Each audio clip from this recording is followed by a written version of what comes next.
সেদিনকে গেছিলাম একটা অকাজ করতে।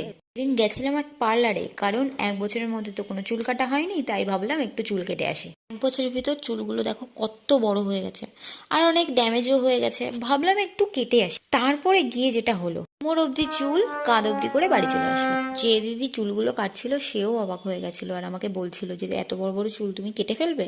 এত সুন্দর চুল দেখে তার হাতও কাঁপছিল, সে কাটতেই পারছিল না আমার চুলগুলো। কি আর করার, যে সিদ্ধান্ত আমি নিয়েছি সেটা তো আমি করেই ছাড়বো। তাই দিদি বেশি না ভেবে এই কাটটা দিয়ে দিল।